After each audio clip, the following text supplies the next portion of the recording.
I'm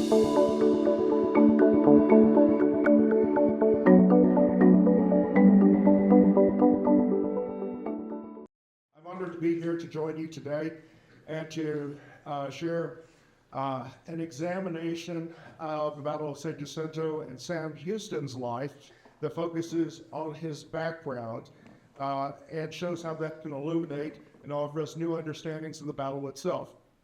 So here, basically, David Hackett Fisher says, if you want to understand who we are, look at who we were, and specifically trace back the principal folkways in America to four migrations of people that came to America beginning in the 1630s with New England.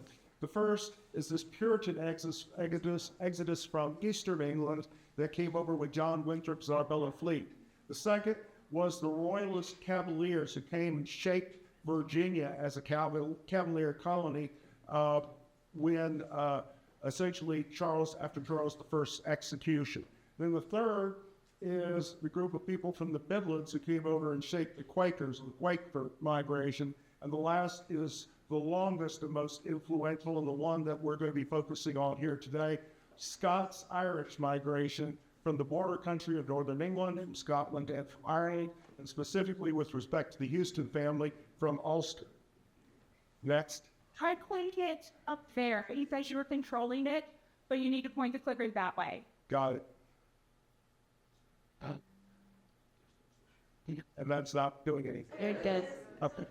So here we actually have the illustration, and you see the one from the northern country, from Scotland and from Ireland on Appalachia, and that's what brings us the Houston family, amongst others.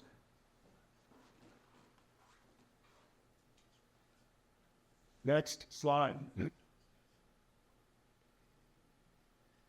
There it goes.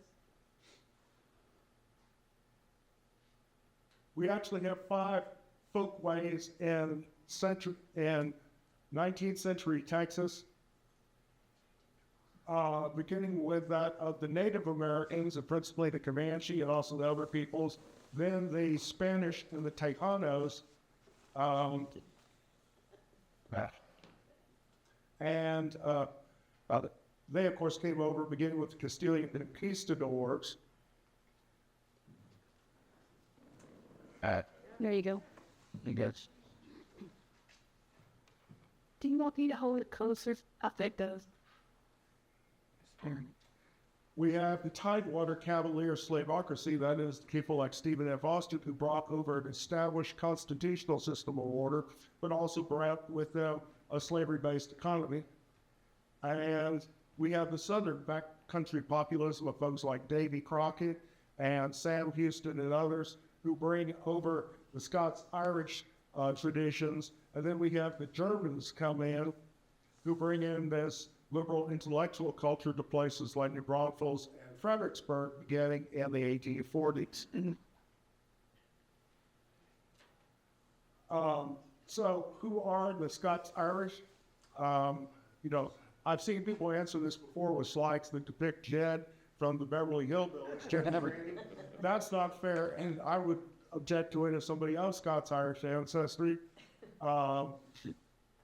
You have people immigrating from the Scottish lowlands and from England and northern Scotland to Ulster, beginning at Queen Elizabeth's time and James I's time, in order to control and to colonize the Irish. And then they come back, and they survive centuries of war and raking at Ulster and in northern Britain, and then they come to America.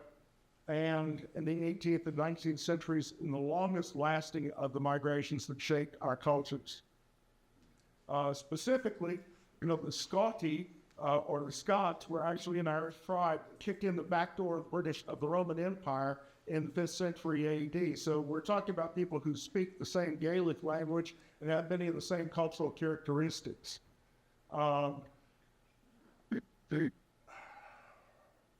Specifically, and here's pointing to suggest that some things don't change over time, Strabo, in his Geographica, says the whole race, meaning Celts and Gauls, is war-mad and both high-spirited and quick for battle, although otherwise civil and not ill-mannered. And here we have, Richard Nisbet's book, it was essentially saying, the same type of cultural traditions continue over into the modern era. Now, this is when we get back to, the Celtic origins of both the Scots and the Irish. And we have people living up in the North Country who have been exposed to organized violence, first by the Roman Empire, then by contending kings, that last literally for centuries, this being Hadrian's Wall, and takes us all the way up to the 1600s when religious disputes divided people. This is an interesting photo because it shows the nature of the Celtic kingdoms and clan organization of society, with one chieftain, basically a war chieftain, responsible for organizing the warriors in society, the warrior nobility, and then the men of art.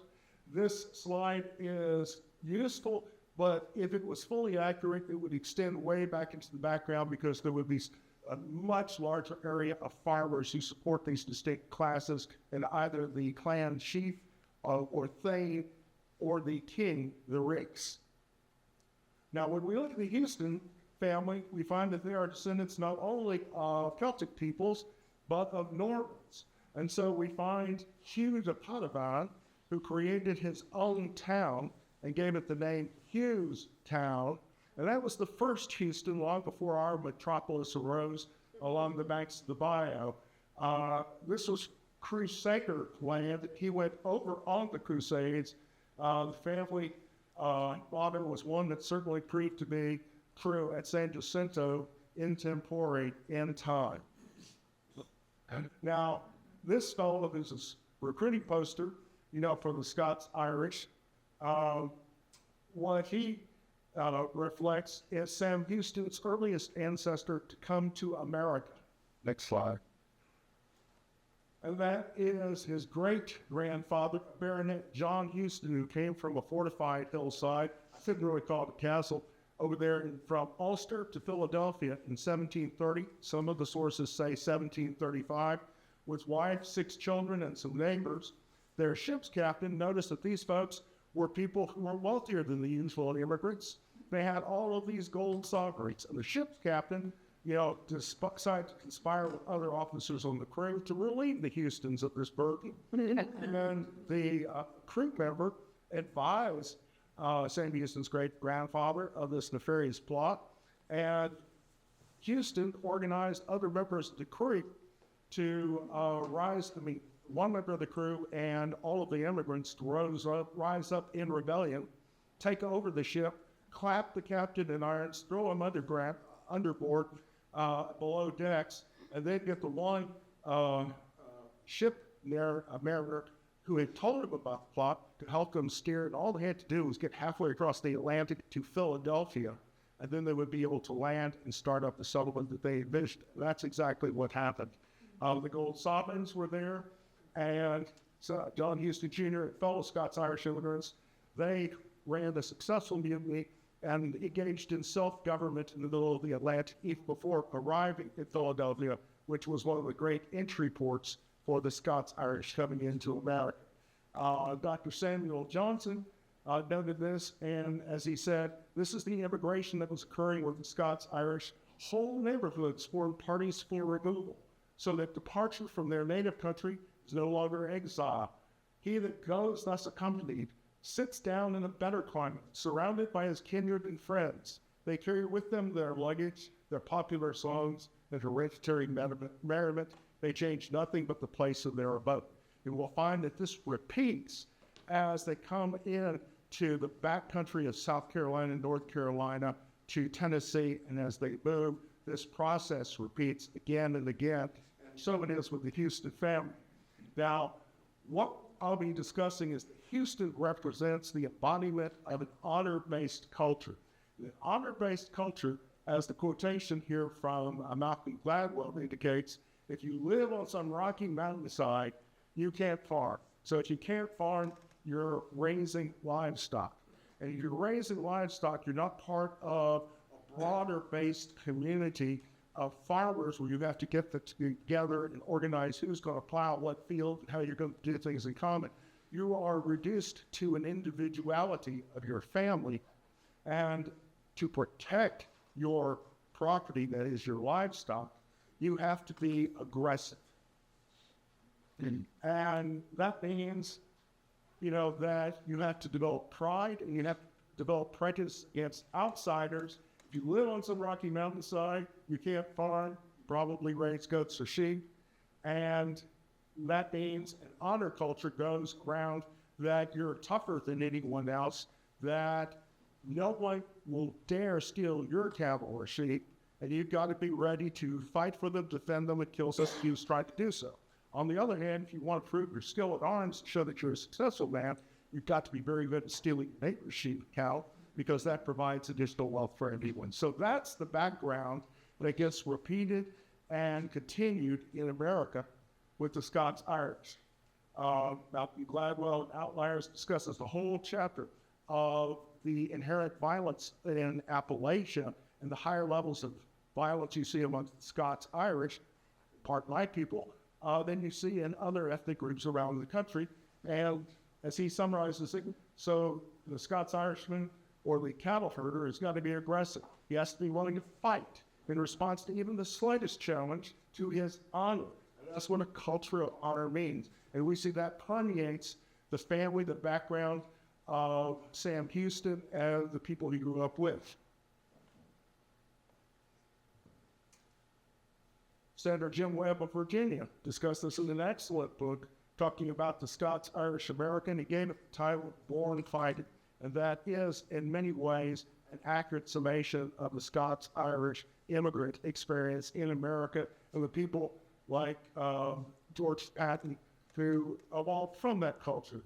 So the Scots-Irish, the footways that continue are Jacksonian traditions. The phrases, the terms crackers, Hoosiers, and rednecks, they don't come out of the American South in the 19th century. They grew up in the border country of northern Scotland and in Ireland.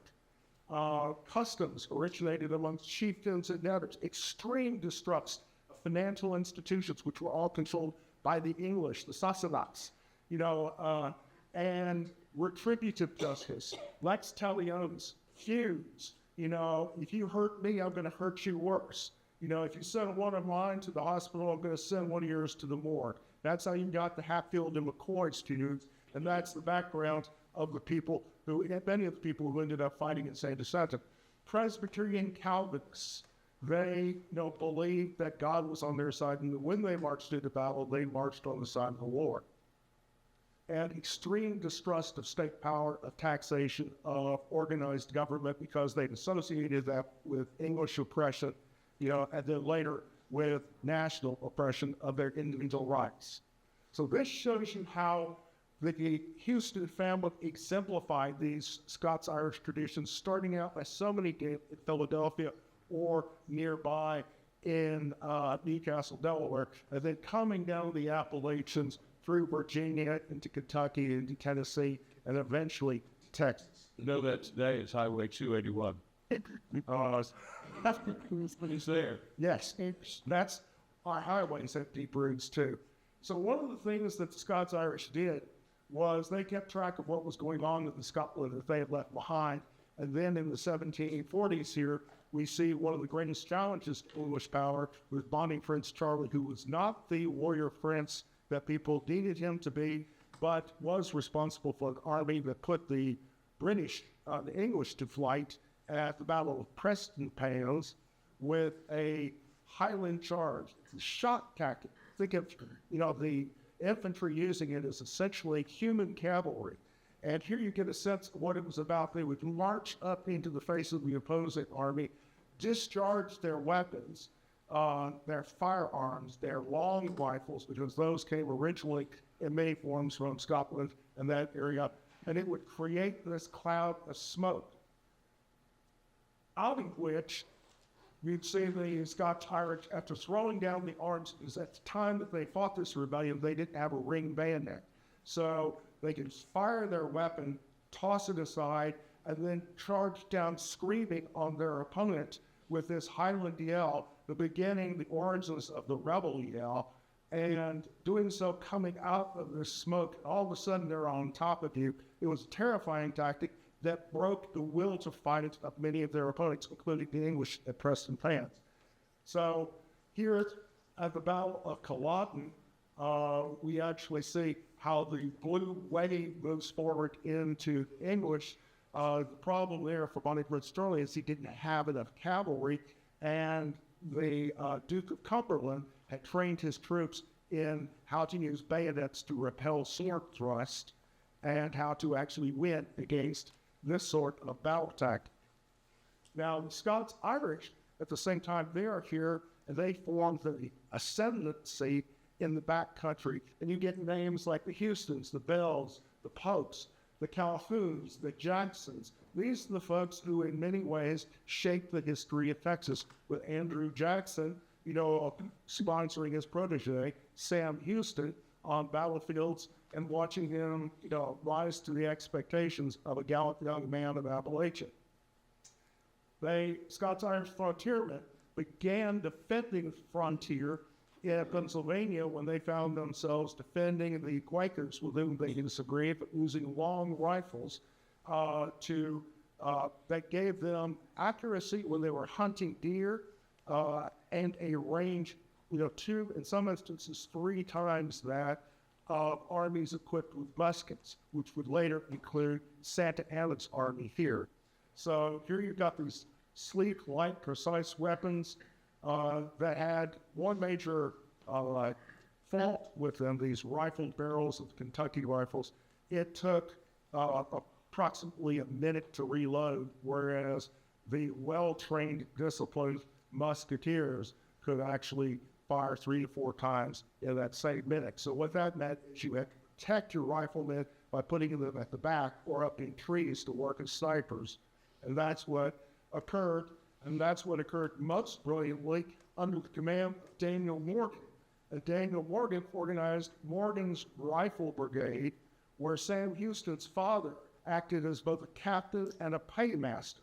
And so I suggest to you that many of the lessons we see applied at San Jacinto came from this understanding of troops who had heard of Daniel Morgan's success, had studied them, and from a son who had learned from his father at his father's knee, probably hearing early in his life from Sam Houston Sr., and note 3 battles. Saratoga in New York, where the Scots-Irish Daniels Rifle Brigade were the sharpshooters who made it possible to win the battle by essentially assassinating the officers who posed the greatest threat to them.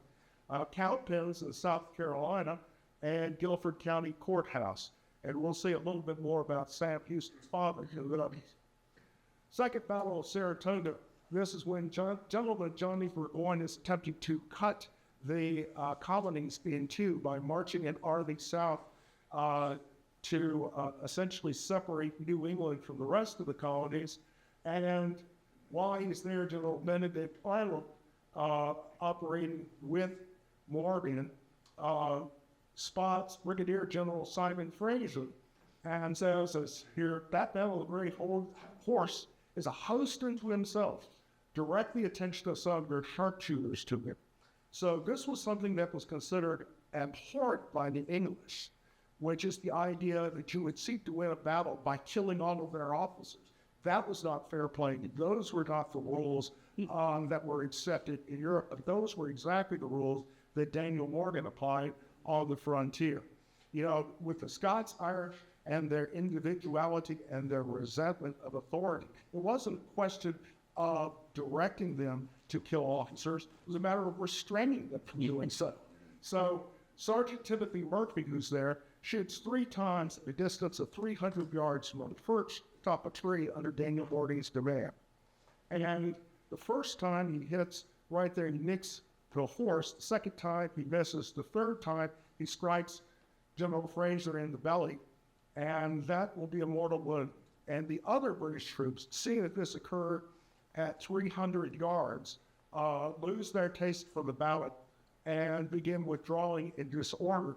And it was that set of circumstances that led to the American victory at Saratoga and the victory at Saratoga led to French recognition of the flag of the United States of America support throughout the war.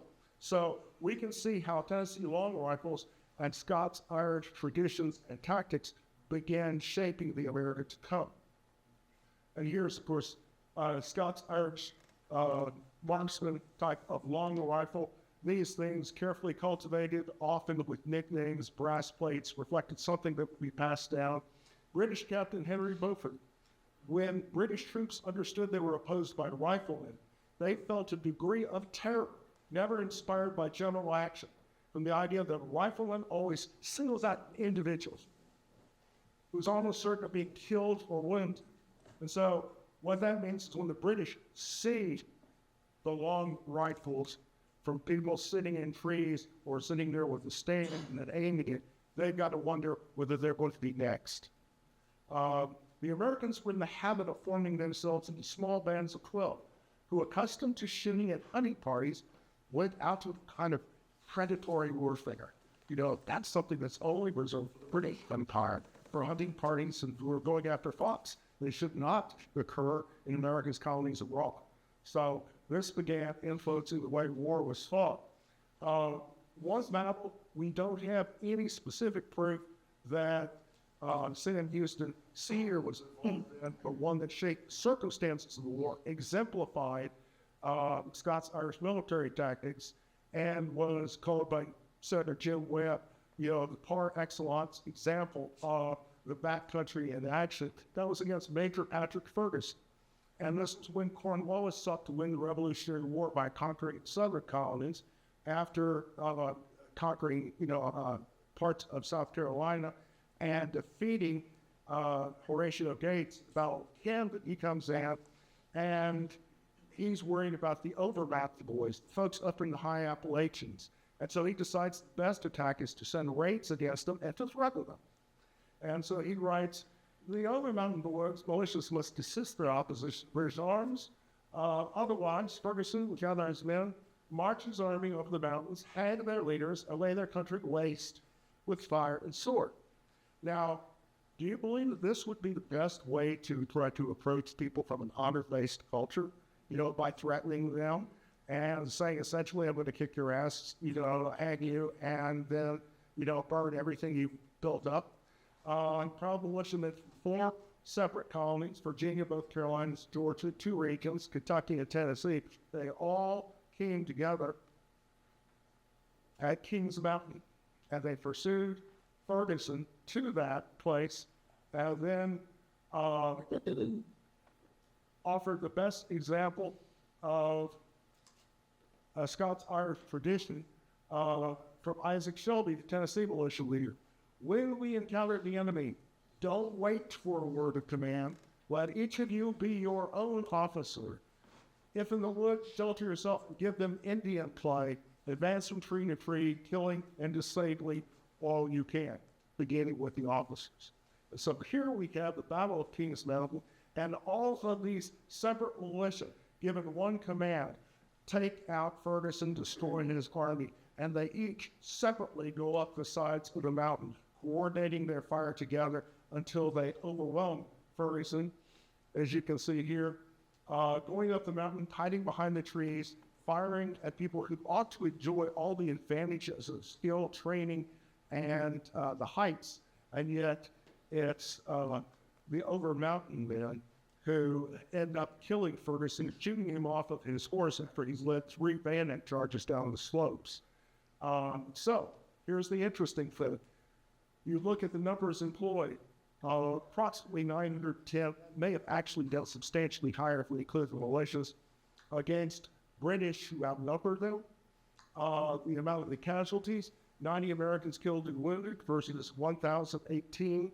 It seems to be in some ways a foreshadow the outcome of the Battle of San Jacinto. And it being a Scots-Irish battle, remember what I told you about the law of retaliation, Lex Talionis.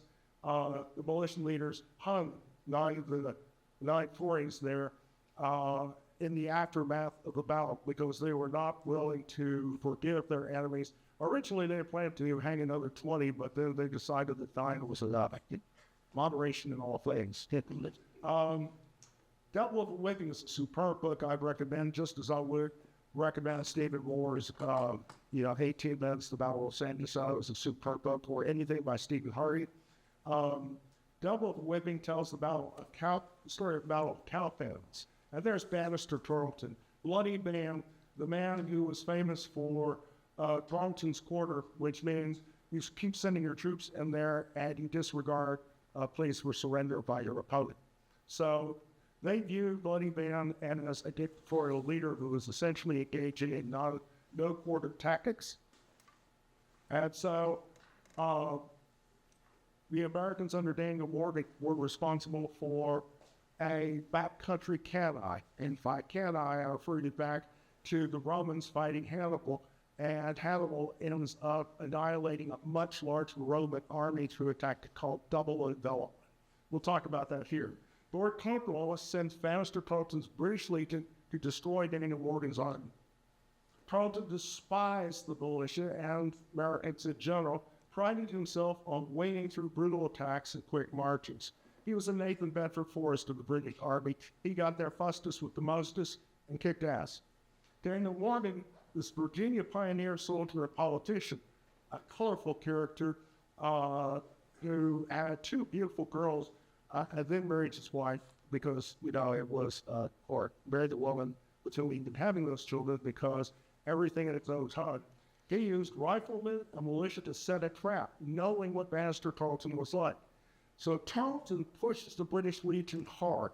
He's out to capture and destroy these Americans and the militias.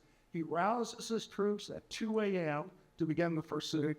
His troops run out of fuel. They only have 4 hours sleep, 48 hours before this battle, where they're going to be confronting this militia thrash as they viewed it at the time.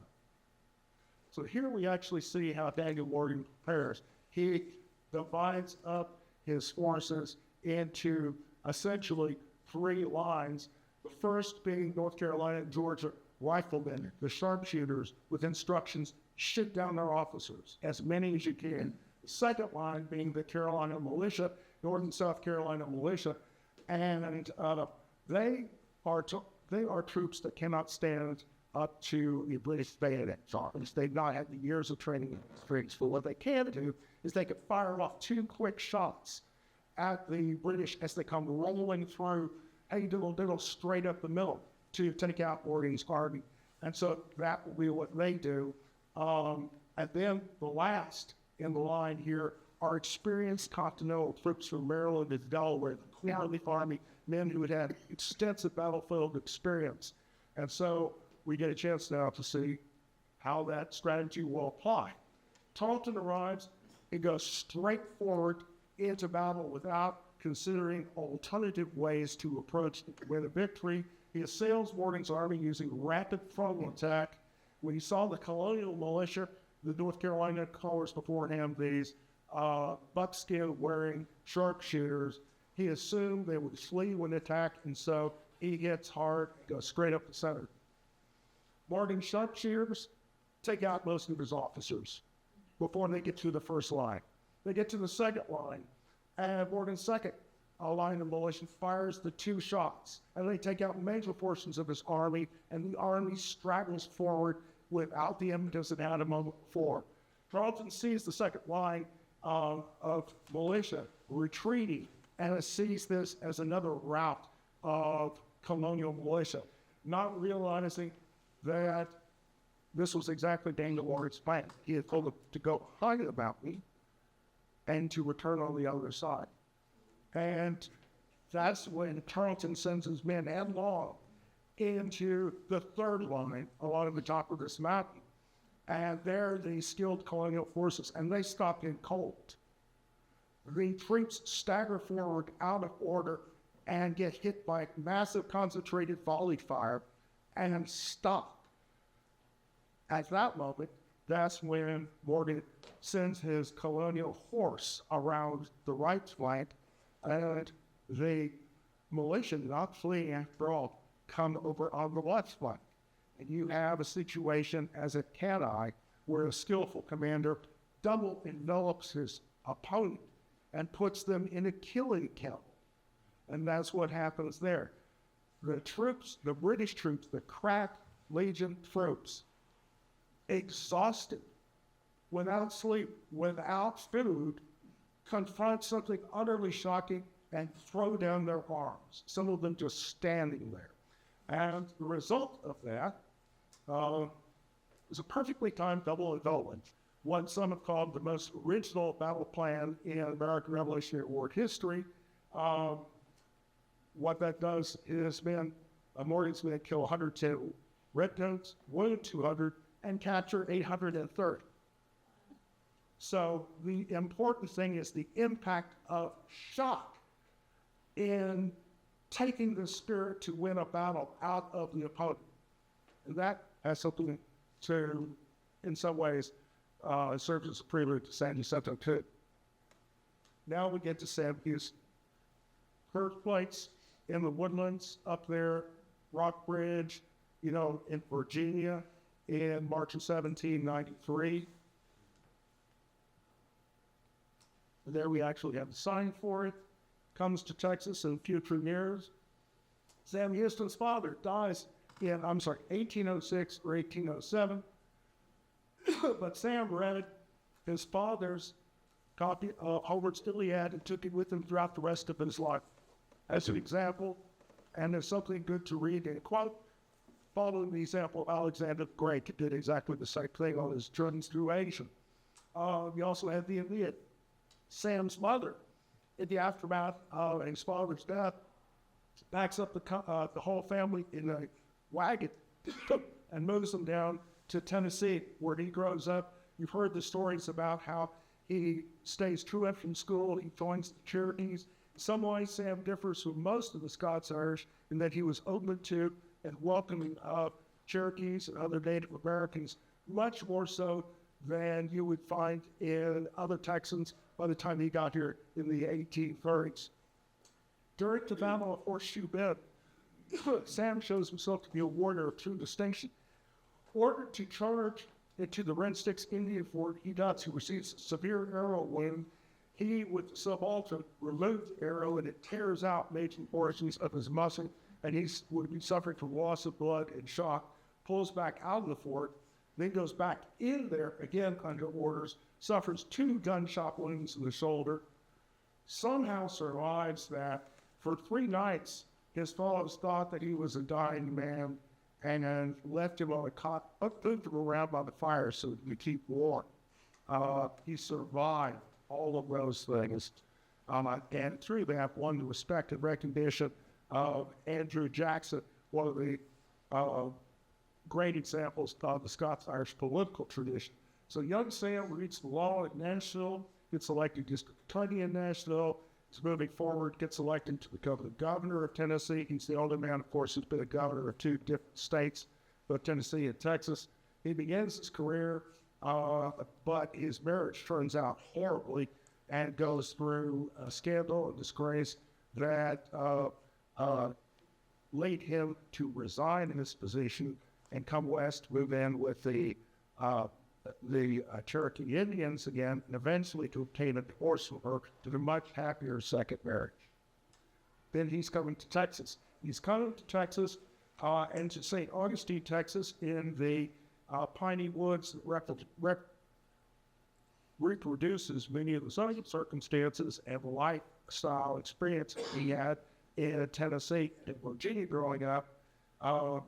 But he is a learned man who's constantly teaching himself. And so, amongst other things, he is the one chosen by William Wharton and by Stephen F. Austin to draft the first constitution of an independent state of Texas, a Mexican state of Texas, separate and apart from our twin state partner, Coahuila, which he does in 1833. And Stephen F. Austin takes that to Mexico, and in trying to get that considered for an independent state of Texas, rouses the conservative centralistas, including Santa Anna, and Stephen F. Austin is arrested, and the arrest leads to a pending crisis that results once Stephen F. Austin returns to Texas in 1835 in the Texas Revolution. And that's where Sam Houston shows that he is in tempore, he will be just in time. Alamo Falls, March 6 of 1836. It's reflected in painting that is at the Capitol, Colonel's Dawn at the Alamo, and then Sam Houston is given at the convention in Washington on the Brazos directions to become commander-in-chief of the Texas Army and to lead it to victory.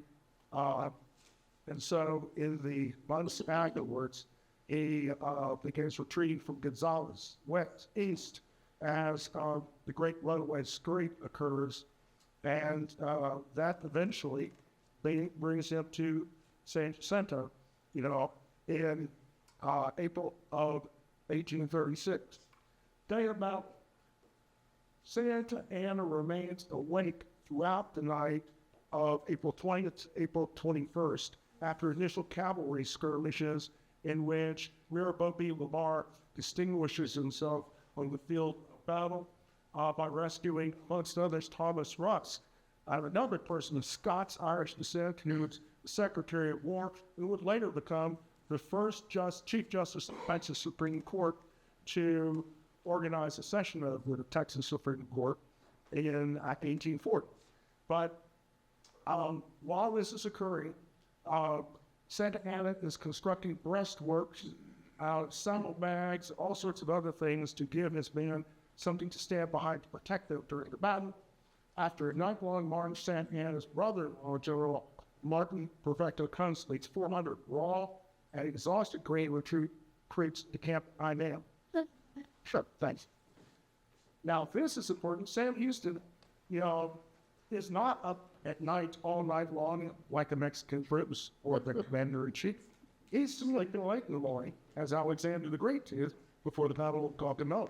He's confident that he will be able to rise to the occasion. His whole life, his whole background, his ancestry has been preparing him for this day and this moment, and the time has come. But at first, he believes that the Mexicans are going to take the initiative. Hours of the day go by while his troops are saying, we've got to attack, we've got to attack. This is the opportunity to avenge the Alamo, Goliad. And he calls a council of war, and there's much discussion. But finally, by the time 3:30 p.m. comes around, he's concluded the Mexicans are not going to attack. And they could be reinforced by Philosola's thousands of troops down at Fort Bend. And that could happen at any time as it did with coast.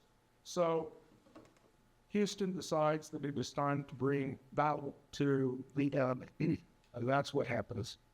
Yeah.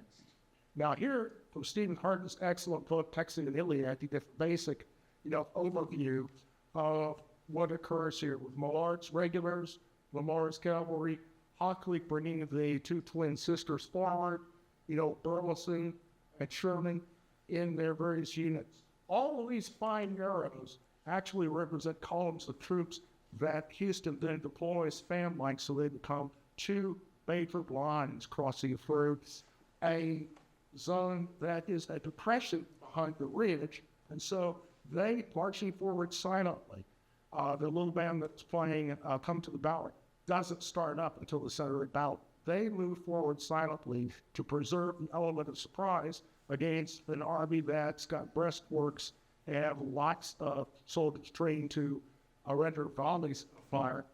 And they march up, and when they clear the ridge, that's the time that Mexican sentries first begin to recognize we may be under attack, and begin firing. And this moment at J.B. Bryan's museum down in Galveston is an excellent example showing you the way the battle actually moves forward with the two lines, the twin sisters firing from approximately 150 yards, focusing their fire on an L volcan, the Mexican guy in the center, and blowing apart the breastworks as much as they can, also turning it by firing shrapnel, which has been archaeologically confirmed in some of the excellent archaeological excavations Dr. Greg Dimmick did here. They now know that they were firing nails and chains and all sorts of other stuff to rip through the ranks of the enemy and keep their heads down and enable this line to march forward. So the Mexican cazadores, from the Texan viewpoint, it would be over here to the left. Santa Anna's viewpoint, there were the three companies behind the trees on the right. They began firing on the advancing Texans 200 yards. But Sam Houston has had enough control over his troops that he leads them forward until they're 150 yards. And that's when they first began the volley fire that just ripples through the ranks of the defending Mexicans standing behind the trees or the breastworks. The Mexicans fire over their heads. The evolved can. They don't get the cannon firing right. First, they're firing on Lamar's forces far over to the Mexican left, the Texan right, and then they fire over the heads of San Houston's troops. And so, when that occurs, and the great blast has gone over their heads, and then they're still alive, they're even more encouraged to rush forward and blot out this Mexican line before it can fire again. And so, the gunners on the Twin Sisters, they're doing something that would be seen in the Mexican War. They're moving those cannons forward constantly. And so it's a moving target, and they're bringing them closer and closer to blast the Mexican breastworks during this period of time. And the Texans and the town was fired, filling the air with smoke, then made a Culloden-style Highland charge using rifles and pistols and edged weapons to descend like human cavalry over those breastworks and attack the Mexican forces. So this, essentially, what I want to show here is that little circular. Here you see the Texans, as best I've been able to reconstruct it in their various columns, deploying into lines and attacking the Mexican breastworks in front of the, at the very front and going over the top of them. What the area in the circle shows is what archaeology has confirmed among Mexican sources. And this is not what I learned growing up about San Jacinto, but which is, to my mind, clearly established by primary sources and by the archaeology of Dimmick's team. Santa Anna sends the Guerrero Division, and it goes out over the line and attacks in this area. That's why we find Guerrero artifacts out there close to the place where Sam Houston was shot off his horse. So that's not the way I learned the history, but archaeology confirms what Mexican sources and Texan sources say about a Mexican counterattack. And that Mexican counterattack was moving forward and was double enveloped by Texans on both sides of the two, using their long rifles, either killed or seriously wounded every officer in it. Back to the Cowpens. So Santa Anna orders this attack. Texan soldiers envelop it. They shoot Colonel Cespedes in the shoulder, wounded him, taking him out of the battle. They kill Lieutenant Colonel Duelmo and almost all of the other men and officers, but Cespedes survives to write about this and record these matters in his own journals after the war, and they're confirmed by the archaeology. So, Twin Sisters guns, they blast the El Volcan, they shatter the water bucket, they pepper the men standing around it. This discourages them from continuing the battle, all except for proud Castilian General Castrillon, who stands there, trying to organize the Mexican defenses. Houston orders the second volley as his men advance in the Highland charge up and over the breastworks, echoes of Preston Pans, echoes of the Battle of Culloden. And the Tejanos under Juan Seguin are doing exactly the same thing. They're a part of it. They want a place of honor in this line, in this Texian army. And they're going over those breastworks too, armed with the edged weapons like the bowie knife that take the place of the old Scottish broadswords that we would see at places like Preston Pans. And so here, one of these Tejanos supposedly kills 25 Mexicans in the space of a few minutes there, or so is recorded by Juan Seguin and by other sources. So what we see is one man, Castrillon, who says to other Mexicans at the time, "I have never turned my back in battle, and I will not do so now." And he's standing there by El Volcan. And Thomas Rusk, though the Scots-Irish, tradition, he comes up there to save General Castrillon. It says, knocking up rifles. Don't shoot him. But As he's doing this, 5 other men drill him with gunshots, and so he dies right there. His body later taken back to Lorenzo de Zavala's house across Buffalo Vine. All of this is having precisely the effect of a successful Highland charge. It has shocked the enemy. They are confronting the same things that Bannister Tarleton's troops faced at the Battle of Cowpens. Shock of the unexpected heavy resistance of men who were out to kill them, and they did what seemed the natural thing to do. They couldn't form up in their formations to volley fire against the Texans. They began to rally. And of course, when your leader gets on a horse, quickly rides away, that takes, something out of the morale of the soldiers, obeying him, and they end up heading back. There we see just how horrible it was the battle site, the place of the Mexican camp, because there was no place to retreat to except for a swamp, Eggins Lake. So here we have one of the pictures, superb pictures by Charles Gray that you'll find in this museum that tell you the story of the Texas Revolution in exciting ways. And enraged by said, and there's no orders that resulted in the killing of all the defenders at the Alamo, and a Fannon's unarmed command, Texans and Tejanos. Texans go in there, shouting, remember the Alamo, Recuerden Alamo, remember Goliad, remember Fannin, and they're out for blood, and they have it. They go far beyond what Romaldi did by hanging 9 Tories. They're out there to kill these men who they hold responsible for the murders of their fellow Texians and for the burning of their farms, for their wives and children having to go east on to escape this hell that Texas had become under the dictator Santa Anna.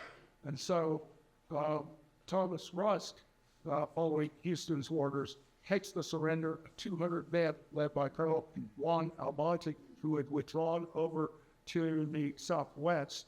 And we now have proof of that story in the archaeology that shows a line of brown vests, bayonets, muskets, and other things, which was the line where Almonte surrendered his surviving troops a month.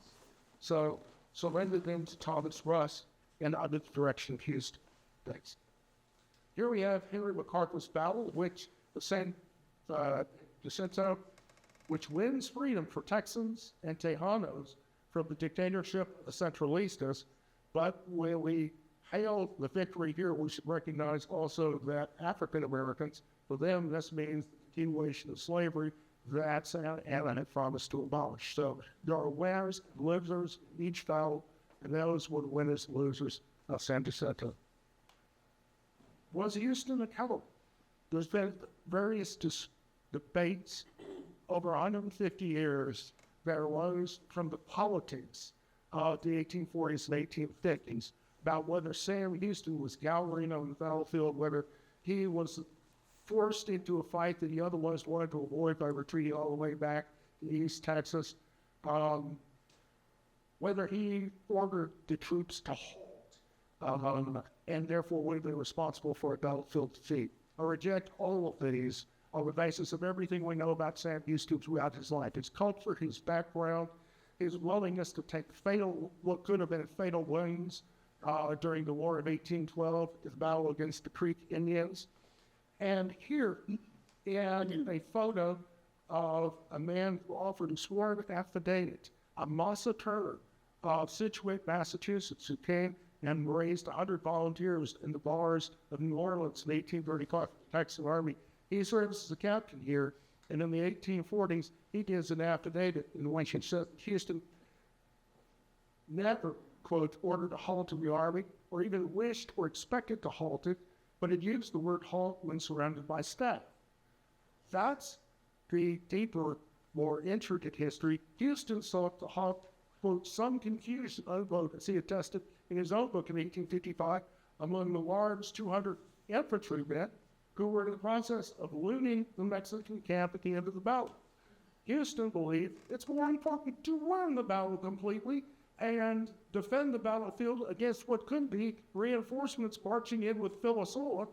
That's more important than deciding who gets the claret and who gets the opium in the center and his tent, So, to my mind, if you look at the whole history and the background of Houston and his family, going all the way back to Ulster in the 1600s, and then look at his life, that refutes any notion that Sam Houston engaged in any form of cowardice. He was the man who had 2 horses shot out from under him, got his own ankle broken by a Mexican ball, and spent months recovering from it. He wrote to his second wife, Leah, in 1845, saying, "I still suffer pain in that leg from the wound I got at San Jacinto." So to my mind, all of this background helps contribute to a more rounded and in-depth understanding of the critical character of Sam Houston, who stood like a colossus during the 19th century in terms of his impact on history. And we think because of San Jacinto, there was a Republic of Texas. Because of the Republic, there was a Republic of Texas.